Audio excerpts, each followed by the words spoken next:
안녕하세요.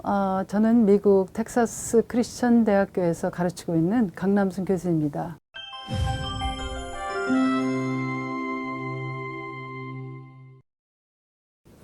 21세기에 아마 가장 중요한 화두가 있다면 그것은 어떻게 모든 사람이 함께 사는가입니다. 그런데 이 모든 사람이라고 하는 것은 굉장히 추상적인 개념이 아니라 굉장히 구체적인 개념이에요. 그 모든 속에는 사람의 성별, 인종, 나이, 계층, 장애, 종교 또는 성적 지향 등 모든 것이 들어갑니다. 그래서 이런 다양한 차이를 가진 사람들이 그 차이 때문에 그 차별을 받는 것, 이것이 우리가 모두 함께 살아가는 것에 하나의 장애가 되고 있습니다. 자, 특히 이제 최근에 들어서 한국 사회에 다양한 종류의 혐오 문제가 굉장히 심각한 문제로 대두되고 있습니다. 그래서 그 예를 들어서 여성 혐오 문제, 또 난민 혐오, 뭐 외국인 혐오, 성소수자 혐오와 같이 다양한 우리와 다르다라고 하는 것 때문에 차별과 혐오의 대상이 되는 사람들이 증가하고 있습니다. 아마 근데 혐오라고 하는 것은 사람들이 노골적으로 특정한 사람들을 나는 혐오한다, 그런 노골적인 양태만 있다고 생각하지만 실제로 혐오에는 세 가지 양태가 있습니다. 하나는 특정한 직접적인 혹은 노골적인 행위를 통해서 혐오와 차별을 드러내는 겁니다. 거기에는 폭력이 있을 수도 있고 굉장히 그 혐오적 구조가 되는 그런 언어 구조도 있습니다. 두 번째 혐오의 양태는 생략에 의한 혐오입니다. 이 생략에 의한 혐오는 우리가 생각하는 중심부에 있지 않은 다양한 주변에 있는 사람들이 마치 보이지 않는 존재처럼 우리가 생각하는 겁니다.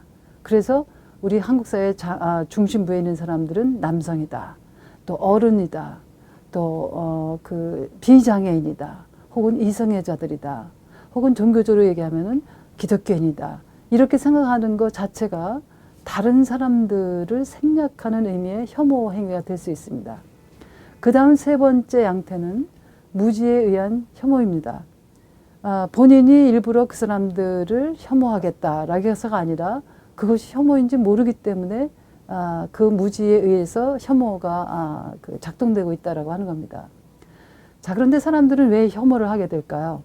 거기에는 우리가 구체적으로 깊숙이 들어가 보면 우리가 가지고 있는 이분법적 사유 방식이 문제가 되고 있습니다. 그래서 우리가 서로 얽혀서 다 어우러져 살아가야 되는 사람들임에도 불구하고 사람들을 두 축으로 나눕니다. 한쪽은 예를 들어서 남성, 여성, 또 비장애인, 장애인, 어른, 아이, 내국인, 외국인, 이성애자, 동성애자, 이렇게 둘로 나눠서 한쪽은 우월한 쪽, 또 한쪽은 열등한 쪽으로 구성하고 있습니다. 그래서 우월하다라고 생각하는 사람들이 우리 사회의 중심부를 이루고 있고, 또 열등하다고 생각하는 사람들이 주변부를 이루고 있어요.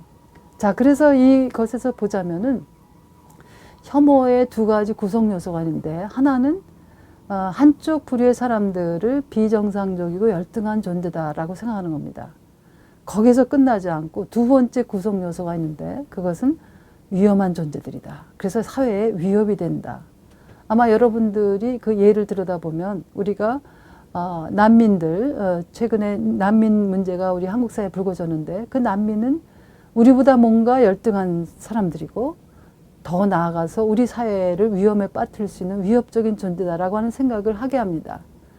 또 우리가 성소수자 문제를 보면은 그 사람들은 뭔가 이성애자는 정상적인 사람인데 그 사람들은 비정상적인 사람들이다. 그래서 이성애자들이 우월한 존재이고 비정상적인 성소수자들은 위험하고 열등하고 거기에다가 위험한 존재다라고 하는 생각을 합니다.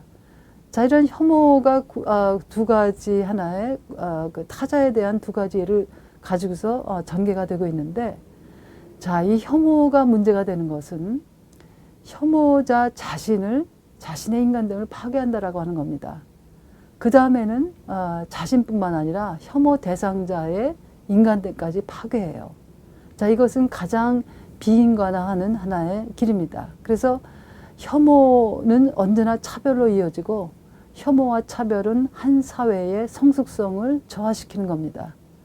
그래서 민주주의 정신의 가장 중요한 두 가지 가치가 있는데, 하나는 한 개인들이 가지고 있는 자유, 그 다음에는 내가 다른 사람들과의 삶 속에서 누려야 될 평등입니다. 그래서 한 개별인들의 자유, 또 다른 사람들과의 관계에 있어서 평등을 지속시킨다라고 하는 것은 우리 사회에 인간으로서의 권리가 모든 사람들에게 확장되는 하나의 중요한 정신이고, 이것이 바로 민주주의 정신의 핵심입니다.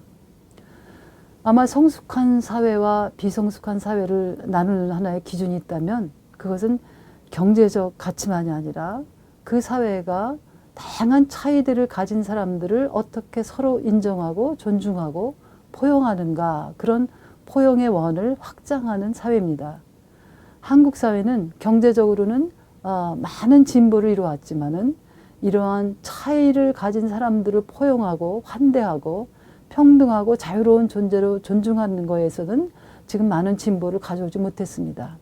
그래서 우리가 해야 될 것은 경제적 어떤 발전을 이루는 것도 중요하지만 이런 인권의 발전, 그래서 차별과 혐오가 만연하는 사회가 아니라 포용과 환대, 그래서 모든 차이가 차별로 이어지지 않는 그러한 건강하고 성숙한 민주주의 사회를 이루는 겁니다. 자, 오늘 여러분들은 한번 질문을 해보시기 바랍니다. 나의 가정, 학교, 지역, 공동체는 그 공동체가 이루고 있는 포용과 환대의 원이 얼마나 큰 것인가? 그래서 나는 어떻게 그것을 확장할 수 있는가? 이 문제를 한번 오늘 고민해 보시기 바랍니다. 감사합니다.